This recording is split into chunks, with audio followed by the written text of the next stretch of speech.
Nang ipanganak umbat sa kawawang Bethlehem, ang paghahari ni Haring Herodes ay puno ng mga tukso. Mula sa malayong silangan, may mga yabag na naghanap, sinusundan ng isang kakaibang bituin sa madilim na gabi.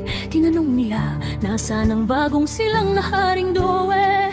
Naparito kami upang sambahin siya.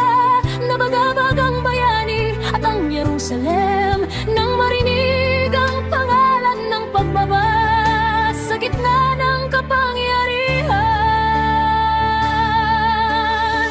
Ang sinaw ng propesya ay umalinangaw mula sa malayong munting Bethlehem ay nagsilang ng pinuno. Ako ang liwanag para sa lahat ng bansa. Sino mang sumusunod sa akin na iiwan ang kadiliman. Ang bituing gabay ay gumagabay sa mga tao sa kanilang kapalaran. Yuyukod sa kamangha-manghang pag-ibig ng mundo.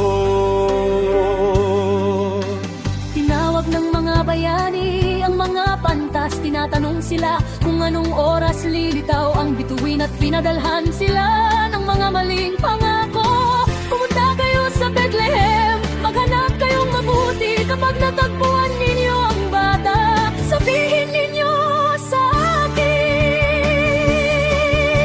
At makita ang bituin na nanguna sa daan, huminto sa bata, naway wag dumating ang kagalakan. Nakita ang bata at si Maria, lumuhod ang tatlong hari at yumukot sa kanya. Nag-alay ng tatlong regalo, ginto, kamaniyang at pirak. Sa isang panaginip, bumulong ang Panginoon. Huwag kayong bumalik sa dating landas upang salubungin ang masamang hari. Nangalakad sila sa ibang daan, dala ang liwanag Para sa lahat ng bansa, sa mga bundok at lambak.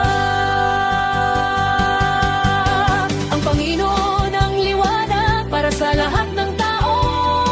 Sino mang sumunod sa Kanya ay makakatagpo ng kapayapaan.